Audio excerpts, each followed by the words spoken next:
have on a 9-day trip to Assam, Meghalaya, and Tawang. So this is a particular trip which covers everything that is there to be done in the northeast, but it's a fast, short trip which is covering mostly everything that you want to explore and discover.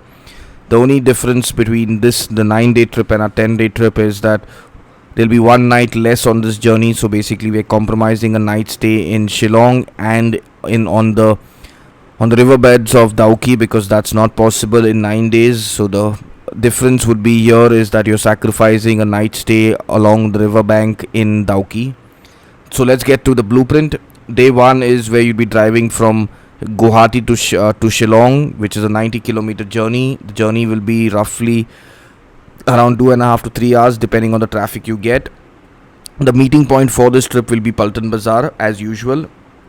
Day 1 is where you can roam around, explore the town of Shillong, Police Bazaar in specific. You can shop if you wish. It's a day of leisure. It's a day when you can actually acclimatize and get a feel of what the entire northeast is. Day 2 is when you'll be driving from Shillong all the way to Dauki on the riverbank along the India-Bangladesh border. The boat ride is included. Make sure that you're ready on time so that we can leave from Shillong latest by 7:30 in the morning, so you make it in time for Dauki, so that it's not as crowded as what you will really see if you leave late. After the boating is done at Dauki, we'll be going to Rivai and Mauling Nong. Rivai is where the single-decker route bridge is, and Mauling Nong is Asia's cleanest village. Lunch would be at Mauling Nong. You can eat whatever you feel like. So that after you're done with lunch and going to the single-decker route bridge, we'll be driving straight to Cherrapunji for our night stay. It's a day which will start in the morning at 7:30 and expected to end latest by 5:36 in the evening, depending on how much of time you spend at each place. 3 is when we'll be going for the double-decker route bridge trek. So again, you got to leave in the morning early, and don't worry and don't freak out when I'm saying that you got to leave early in the morning, because in the northeast everything starts early. The days start early and end early, so the nights will be pretty early. So expect to be in bed by latest 10:30 in the evening. So the trek to double-decker route bridge is 3,000 steps down and 3,000 steps up. So to do this, we are keeping a buffer time of roughly 5 hours. So if you leave in the morning by 7:30 and start the trek by 8:30, we expect everybody to be back by latest 12:31 before the actual heat kicks in. After lunch, we'll be heading straight to Nokalika Falls and Mausmi Caves, which will conclude day 3. Day 3 will be again staying at the homestay at Shora, which is the local name for Cherrapunji. Day 4 is a 300-kilometer drive from Cherrapunji all the way to Kaziranga National Park. So we leave again in the morning by 8 o'clock, have breakfast along the way, and head to Kaziranga, and expect to reach Kaziranga by 3-4 in the afternoon. Lunch again will be along the way, not in Guwahati, but along the journey from Guwahati to Kaziranga in any good dhaba that you find. Once you check into the homestay at Kaziranga, you can relax and you can explore the tea fields, which are walking distance from where we stay. Day 5 is actually where the jeep safari happens in the morning. So expect the jeep safari to be at 7 a.m. in the morning. So be prepared early again.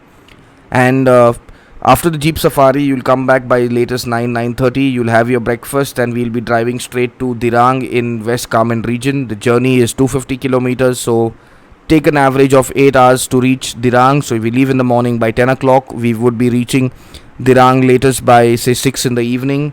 So be prepared for a long drive, and keep your permit star marked on your phone so you can show it to the army guys who stop along the way to ask you for your permit while entering into Arunachal. That's generally at Balokpong.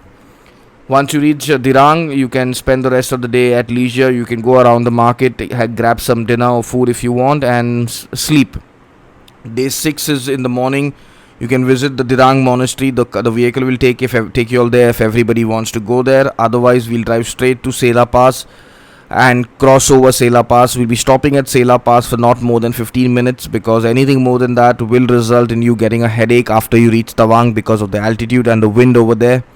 So once we reach the distance from Dirang to Tawang is around 135 kilometers. So expect this journey to be not more than 6 hours. Once you reach Tawang town, we'll be checking into our homestay at Old Tawang, and the rest of the day is at leisure. You can walk around, you can spend the whole day going through the shops and souvenir stalls.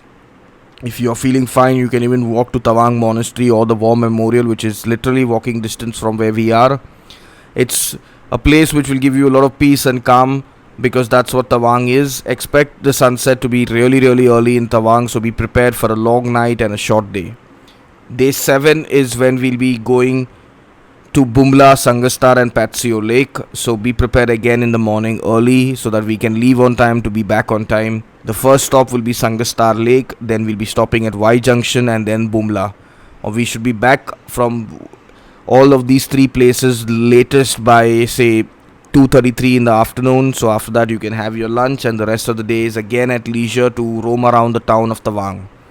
Day 8 is a long journey, so be prepared for a 570 kilometer journey.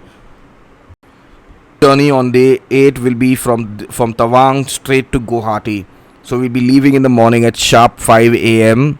So 5 a.m. in Tawang is equivalent to what it is roughly at anywhere between 8:30 in the rest of India. So it's not that difficult to wake up at 5 and be ready to leave.